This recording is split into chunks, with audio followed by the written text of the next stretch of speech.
Hello नमस्कार दोस्तों, स्वागत है आपका एक और नए फ्रेश वीडियो में। और आज के इस वीडियो में बात करेंगे 7 ऐसी बाइक्स के बारे में जो कि इंडिया में अवेलेबल नहीं है, लेकिन ये सब बाइक्स को देखा जाए तो इनको इंडिया में ज़रूर अवेलेबल होना चाहिए। मतलब इनको इनकी कंपनीज को लॉन्च ज़रूर करना चाहिए।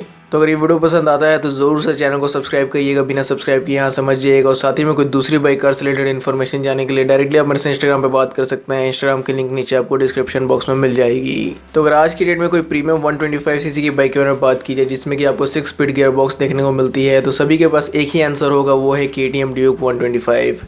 और KTM ड्यूक 125 की प्राइस इतनी ज़्यादा है मार्केट में कि जो नेकेड 200 सीसी की बाइक्स आती है जिनमें कि इतना ज़्यादा पावर भी आपको अच्छा खासा देखने को मिलता है, उन सभी से भी ड्यूक 125 की जो प्राइस है वो ज़्यादा ही कंपनी ने कर रखी है। अब कंपनी ने ऐसा इसलिए कर रखा है क्योंकि कंपनी का यहाँ पे मोनोपोली चलता है। जैसे कि आप लोग जानते हैं कि ड्यूक 125 का कोई भी परफेक्ट कॉम्पिटिटर नहीं है। वैसे प्राइस के अकॉर्डिंग देखा जाए तो एक दो बाइक उसके साथ कॉम्पीट करती है, लेकिन अगर डिस्प्लेसमेंट या फिर सेगमेंट के अकॉर्डिंग देखा जाए तो उसकी कोई भी परफेक्ट कॉम्पिटिटर नहीं है। तो जो 7 नंबर में बाइक है, अगर ये बाइक इंडिया में लॉन्च हो जाती है तो ये जो बाइक है ड्यूक 125 की परफेक्ट कॉम्पिटिटर रहेगी। और हो सकता है कि अगर ये जो बाइक ये कम प्राइस में लॉन्च होगी तो ड्यूक 125 की भी इन फ्यूचर जो है वो प्राइस कंपनी कम कर देगी। तो अभी हाल ही फिलहाल में इंडोनेशिया में इसका जो नया मॉडल है, यानी जो इसका 2021 मॉडल है, कंपनी ने उसको लॉन्च कर दिया है। लेकिन यामा का कोई भी अभी तक से ऐसा विचार नहीं या फिर ऐसा कंपनी ने कोई भी ऑफिशियल अनाउंसमेंट नहीं किया है कि ये जो बाइक है इंडिया में भी कंपनी लेकर आएगी। वैसे इन फ्यूचर आपको MT-03 भले देखने को मिल जाए, लेकिन MT-125 के जो चांसेस है वो बहुत ज्यादा कम है। लेकिन कंपनी को इस बाइक को भी इंडिया में लॉन्च करना चाहिए। वैसे आप लोग क्या सोचते हो, इस ओपिनियन पे कमेंट सेक्शन में जरूर बताइएगा।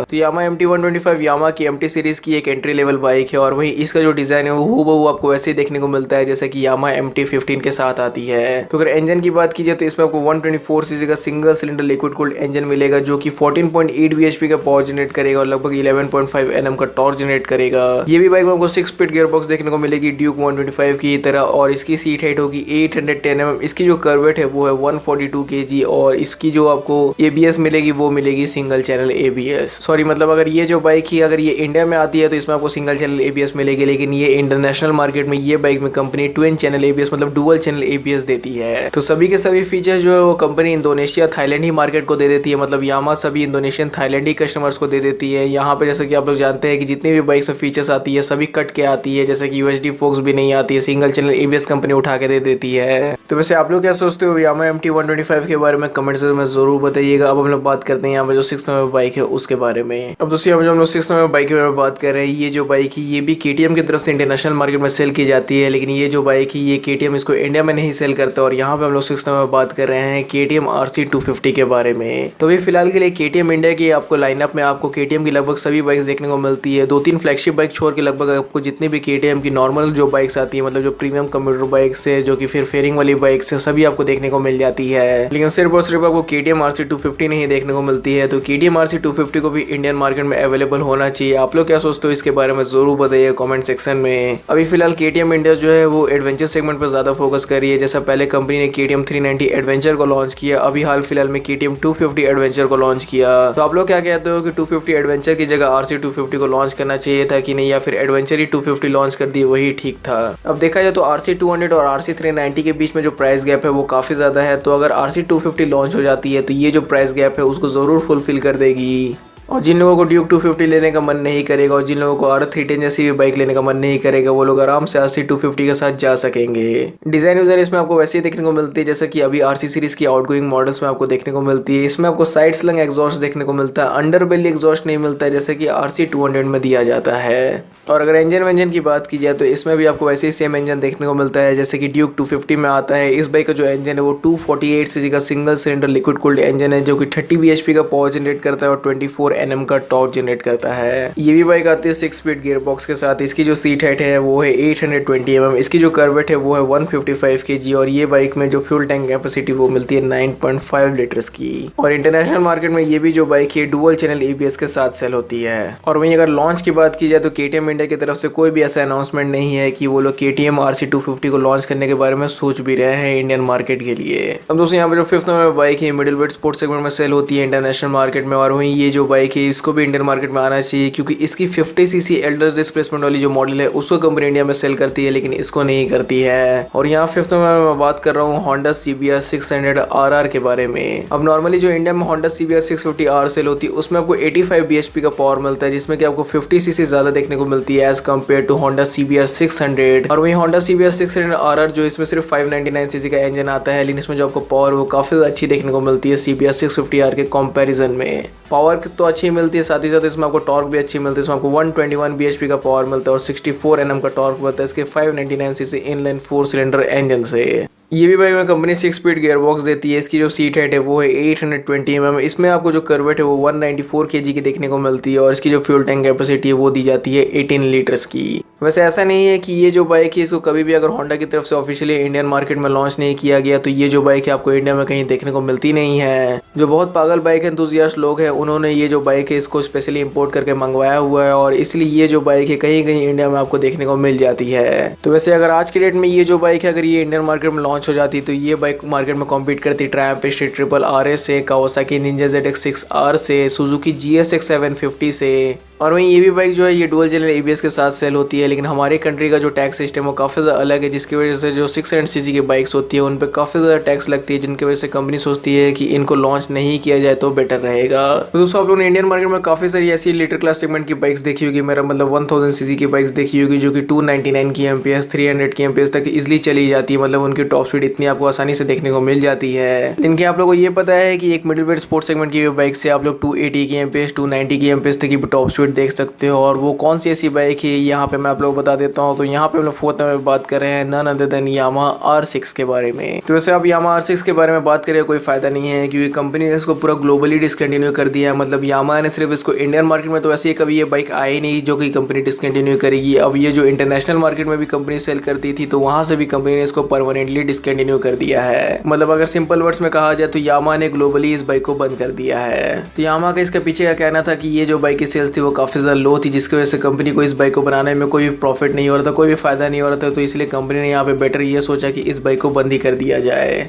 वैसे ये जो बाइक है कंपनी इसको ट्रैक पे यूज़ करते रहेगी। इसका एक आपको नॉन होमोलोगेटेड वर्जन मिलते रहेगा, लेकिन वो जो मॉडल रहेगी वो सिर्फ ट्रैक यूज़ के लिए रहेगी। रोड यूजेस के लिए वो जो मॉडल है वो रिस्ट्रिक्ट कर दी जाएगी। तो वैसे जब ये बाइक सेल पे थी तो इसमें आपको 599 सीसी का इनलाइन 4 सिलेंडर इंजन देखने को मिलता था, जो कि लगभग 119 bhp का पावर जनरेट करता था और 62 Nm का टॉर्क जनरेट करता था। इसकी जो सीट हाइट थी वो बुर्ज खलीफा पे थी। इसकी सीट हाइट थी 850 mm पर और वहीं इसकी जो कर्वेट थी वो थी 190 kg और इसकी फ्यूल टैंक कैपेसिटी थी 17 लीटर्स की। ये भी बाइक आती थी 6 स्पीड गियर बॉक्स के साथ और इसमें भी डुअल चैनल ABS मिलता था। और वहीं अगर आज के डेट में ये जो बाइक है अगर इंडिया में लॉन्च हो जाती तो ये मार्केट में कॉम्पीट करती निंजा ZX6R से, सुजुकी GSX 750 से, ट्रायम्फ स्ट्रीट ट्रिपल RS से। और इंटरनेशनल मार्केट में ये जो बाइक है ये कॉम्पीट करती थी जैसा मैंने आपको बताया जस्ट होंडा CBR 600 RR से और ट्रायम्फ डिटोना 765 से भी। तो जस्ट जैसे दोस्तों मैंने आपको इस वीडियो के स्टार्टिंग में बताया कि ड्यूक 125 की कोई भी परफेक्ट कॉम्पिटिटर वाली बाइक अवेलेबल नहीं है इंडियन मार्केट में, जिसकी वजह से KTM मन चाहे प्राइस चार्ज करती है अपनी ड्यूक 125 के लिए। वैसे इंडिया में एक और ऐसी बाइक सेल होती है जिसकी भी कोई परफेक्ट कॉम्पिटिटर नहीं है। वैसे वो जो बाइक है उसमें काफी सारे फीचर्स और पावर तो आते हैं, लेकिन परफेक्ट कॉम्पिटिटर उस बाइक के लिए भी कोई नहीं, जिसकी वजह से उसकी भी जो प्राइस है वो थोड़ी सी ज्यादा ही कर रखी है कंपनी ने। और यहाँ पे मैं बात कर रहा हूँ यामाहा R15 वर्जन 3 के बारे में। लेकिन यहाँ पे आप लोग ये चीज जरूर बताइए कि यहाँ पे मैं ऐसी कौन सी बाइक के बारे में बात कर रहा हूँ जो कि अगर इंडिया में लॉन्च हुए रहती तो हो सकता था कि R15 वर्जन 3 की जो प्राइस है वो थोड़ी बहुत कम रहती। तो यहाँ पे हम लोग फोर्थ में बात कर रहे हैं होंडा CBR 150R के बारे में। तो पता नहीं होंडा CBR 150R के लिए मेरे को कितने ज़्यादा रिक्वेस्ट आते हैं इंस्टाग्राम पे। मैं बहुत सारे लोगों को रिप्लाई कर देता हूँ कि जो CBR 150R है वो अभी तो लॉन्च होने वाली है नहीं, क्योंकि कंपनी का ऐसा कोई भी प्लान नहीं है वो बाइक को इंडियन मार्केट में लॉन्च करने के लिए। फिर भी लेकिन होंडा के जो फैन बॉयज वो अक्सर मेरे से पूछते रहते हैं क्या वो जो बाइक है वो लॉन्च हो रही है कि नहीं। तो अच्छा ये वीडियो मैं बना रहा हूँ तो इस वीडियो के माध्यम से मैं आपको ये भी बता दूँ कि अभी भी होंडा का ऐसा कोई प्लान नहीं है CBR 150R को लॉन्च करने का।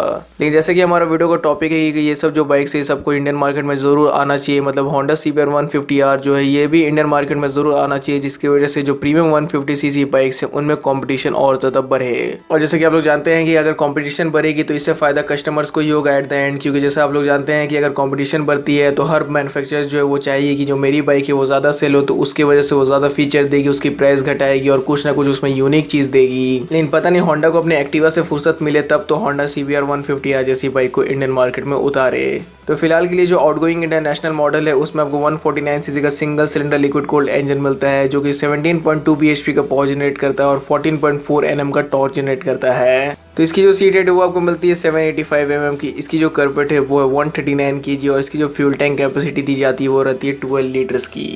और वहीं अगर ये भी बाइक अगर आज के डेट में इंडियन मार्केट में रहती तो ये डायरेक्ट कॉम्पीट करती है यामाहा R15 वर्जन 3 के साथ। तो अगेन दोस्तों सेकंड नंबर पर हम लोग होंडा की एक बाइक के बारे में बात करने वाले हैं। और जैसे कि आप लोग जानते हैं कि होंडा की जो बाइक को लोगों से कोई मतलब नहीं रहता है उसको कंपनी ने मार्केट में उतार रखा है। जैसे कि होंडा CB300R हो गई, तो उस बाइक से लोगों को उतना कुछ मतलब है नहीं, फिर भी कंपनी उस बाइक का जो BS6 मॉडल है उसको भी ले आई है मार्केट में। लेकिन जो बाइक से स्पेशली होंडा के लोगों को मतलब है, जो कि होंडा के लोग जो बाइक के लिए दीवाने हैं, उनसे होंडा को कोई मतलब नहीं है कि वो सब बाइक्स को भी इंडिया में लाना है कि नहीं लाना है, इनसे कंपनी को कोई मतलब नहीं है। तो यहाँ पे मैं सेकंड नंबर में बात कर रहा हूँ होंडा CBR 150R की एल्डर सिबलिंग के बारे में, जिसका नाम है होंडा CBR 250RR। तो वैसे अगर जो लोग सोचते हैं कि होंडा CBR 250RR अगर इंडियन मार्केट में लॉन्च हो जाएगी तो इसको हम लोग आसानी से खरीद लेंगे, तो ये चीज़ आपका हल्का फुल्का सोचना ठीक है, लेकिन बहुत ज़्यादा ठीक भी नहीं है, क्योंकि ये जो बाइक है आपके सोचने वाले प्राइस पे नहीं लॉन्च होने वाली है।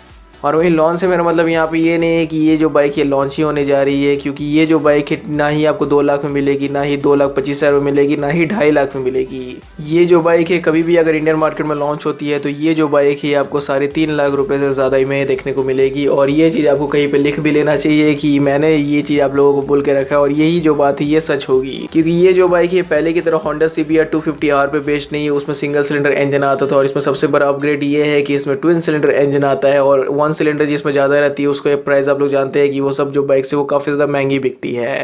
अब जैसे यहाँ पे मैंने आपको प्राइस बताया कि ये जो बाइक है ये मार्केट में इतनी प्राइस पे लॉन्च होगी, तो अब आप लोग क्या सोच रहे हैं कि ये जो बाइक है इसको इंडियन मार्केट में आना चाहिए या नहीं आना चाहिए? कमेंट सेक्शन में ज़रूर बताइएगा अपने अपने ओपिनियंस। तो जो कि CBR 250RR की इंटरनेशनल आउटगोइंग मॉडल है उसमें आपको 249 सीसी का ट्विन सिलेंडर इंजन मिलता है जो कि एक लिक्विड कूल्ड इंजन है, इसमें कि आपको 40.3 bhp के पावर मिलती है और 25 Nm का टॉर्क मिलता है। और पुरानी वाली CBR 250R के मुकाबले में ये जो बाइक है काफ़ी ज़्यादा एडवांस भी है, क्योंकि इसमें आपको राइड मोड्स भी मिल जाते हैं। इसमें आपको कम्फर्ट, स्पोर्ट और स्पोर्ट प्लस जैसे राइड मोड्स देखने को मिलते हैं। तो दोस्तों अगर आज के डेट में अगर आप लोगों से पूछा जाए कि आप लोग कौन सी पावरफुल नेकेड सुपर बाइक को खरीदना पसंद करोगे, तो आप लोग में से बहुत कोई ये बोलेगा कि Z900 को खरीदना पसंद करेंगे, ट्रायम्फ ट्रिपल RS के साथ जाना पसंद करेंगे, या फिर जिन लोगों के पास थोड़े से ज़्यादा पैसे हो कावासाकी ZH2 के साथ जाना पसंद करेंगे। लेकिन अगर यहाँ पे KTM फैन बॉयज के बारे में बात की जाए तो वो लोग बोलेंगे मेरे को तो KTM ड्यूक 1290 पसंद है। लेकिन उन लोगों को बोल के यहाँ पे कोई फ़ायदा नहीं है, क्योंकि KTM ड्यूक 1290 भी इंडियन मार्केट में अवेलेबल नहीं है। कंपनी ने अभी तक से ये बाइक को इंडिया में लॉन्च नहीं किया है। तो जो ड्यूक 1290 इंटरनेशनल मार्केट में सेल होती है उसमें आपको 1301 सीसी का इंजन देखने को मिलता है जो कि 180 bhp का पावर जनरेट करता है और 140 Nm का टॉर्क जनरेट करता है। वैसे अगर देखा जाए तो ये कोई रेगुलर नेकेड सुपर बाइक नहीं, ये एक तरह की हाइपर नेकेड सुपर बाइक है, क्योंकि जैसे कि रेगुलर नेकेड सुपर बाइक्स में जैसा आपको पावर मिलता है लगभग 110 bhp का, 90 bhp का, वैसे इसमें आपको पावर नहीं मिलता। 180 bhp का पावर मिलता है जो कि ये काफ़ी ज़्यादा पावर है एक नेकेड सुपर बाइक के लिए। तो इसीलिए इसकी जो कॉम्पिटिटर वाली बाइक्स है वो भी वैसे ही है, जैसे कि कावासाकी ZH2 से ये बाइक कॉम्पीट करती है, होंडा CB1000R से करती है, सुजुकी GSX S1000 से करती है, BMW S1000R से करती है, यामाहा MT10 से करती है। तो इस टाइप की हाइपर नेकेड सुपर बाइक से ये जो बाइक है मार्केट में कॉम्पीट करती है, और इसी की वजह से इसकी जो प्राइस है रेगुलर नेकेड सुपर बाइक से आपको ज्यादा देखने को मिलती है। तो फर्स्ट नंबर पे थी KTM 1290 सुपर ड्यूक R। तो यही सब बाइक्स थी आज के इस लिस्ट में। तो अगर आपको ये वीडियो पसंद आता है तो जरूर से लाइक कर दीजिएगा, चैनल को सब्सक्राइब किए बिना बिल्कुल भी मत जाइएगा। और वहीं अगर आपको कुछ कहना तो आप कमेंट करके पूछ भी सकते हैं। और आपका वीडियो देखने के लिए थैंक यू।